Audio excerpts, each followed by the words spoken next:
మీ business ఏదైనా మీ ఊర్లో promotion చేయాలంటే అది సుమన్ టీవీతోనే సాధ్యం. ఇప్పుడే సంప్రదించండి. తిరుపతిలో సరిగ్గా 7 గంటలకి పోలింగ్ ప్రారంభమైంది. తిరుపతి వ్యాప్తంగా 274 పోలింగ్ కేంద్రాలు ఉన్నాయి.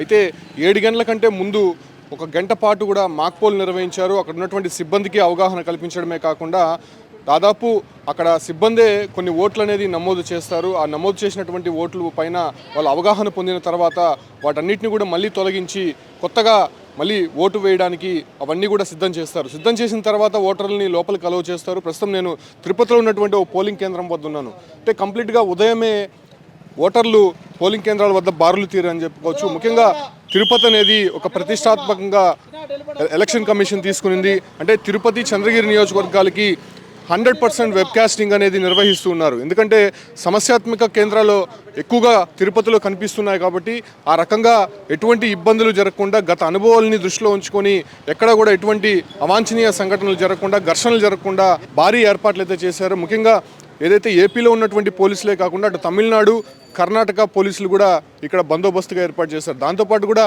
ఎక్కడైతే సమస్యాత్మక కేంద్రాలు ఉన్నాయో ఆ ఒక్క కేంద్రాల వద్ద అదనపు బలగాలు దించడమే కాకుండా కేంద్ర బలగాలను కూడా ఇక్కడ మోహరించినటువంటి పరిస్థితి కనిపిస్తోంది. అంటే తిరుపతిలో మొత్తం చూసుకుంటే 3,02,000కు పైగా ఓటర్లు ఉన్నారు.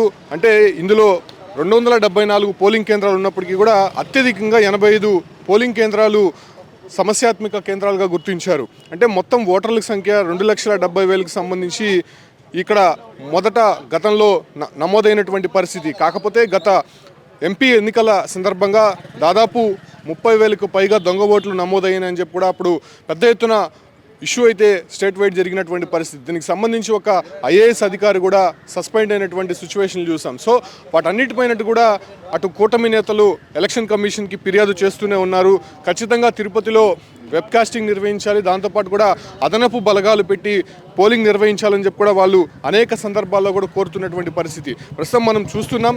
అదే తరహాలోనే ప్రతి పోలింగ్ బూత్ వద్ద మొదట 2 పోలీసులు ఉన్నారు. లోపల ఒక్కొక్క బూత్ వద్ద పోలీసుల అదనపు బలగాలు కూడా అక్కడ కనిపిస్తూ ఉన్నాయి. అంటే ప్రతిసారి కూడా తిరుపతిలో ఒక ప్రెస్టేజియస్గా కొన్ని కేంద్రాల్లో గొడవలు జరిగేటువంటి అవకాశం కనిపిస్తూ ఉంటుంది. చూడొచ్చు, పోలీసులు అక్కడ గుమికూడినటువంటి రాజకీయ నేతలని అక్కడ నుంచి పంపించి వేస్తున్నటువంటి పరిస్థితి. ప్రస్తుతం నేను పెద్ద మసీదు వద్ద ఉన్నాను. పెద్ద మసీదు వద్ద ఇక్కడ గతంలో జరిగినటువంటి ఘర్షణల నేపథ్యంలోనే ఇక్కడ ఎవరిని కూడా పెట్టకుండా జాగ్రత్తలు అయితే తీసుకుంటున్నారు.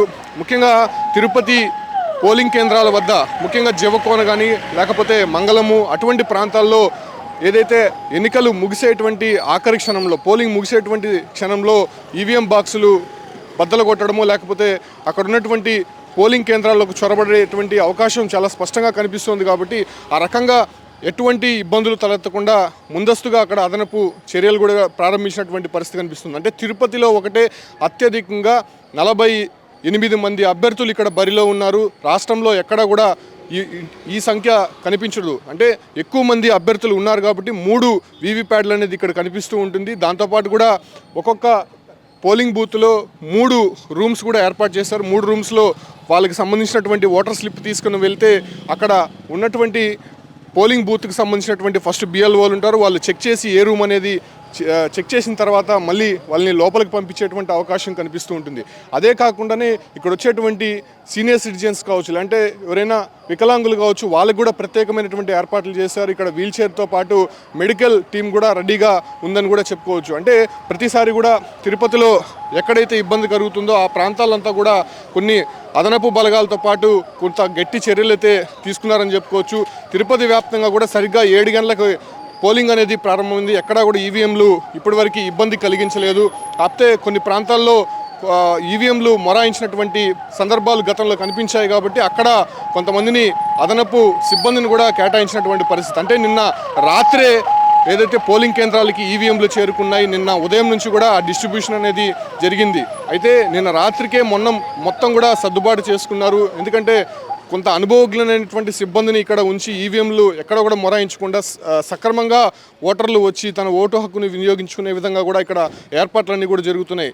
ఇది పక్కన పెడితే చంద్రగిరి నియోజకవర్గానికి సంబంధించి, అంటే చంద్రగిరి నియోజకవర్గంలో మనం చూసాం ఎన్నికల నోటిఫికేషన్ విడుదలైనప్పటి నుంచి కూడా అనేక సందర్భాల్లో కూడా గొడవలు జరుగుతూనే వస్తున్నాయి. దాంతోపాటు కూడా నామినేషన్ సందర్భంగా రెండు వర్గాలు ఘర్షణ పడినటువంటి సందర్భంగా ఒకరిపై ఒకరు రాళ్ళు రూకున్నటువంటి పరిస్థితి కనిపిస్తుంది.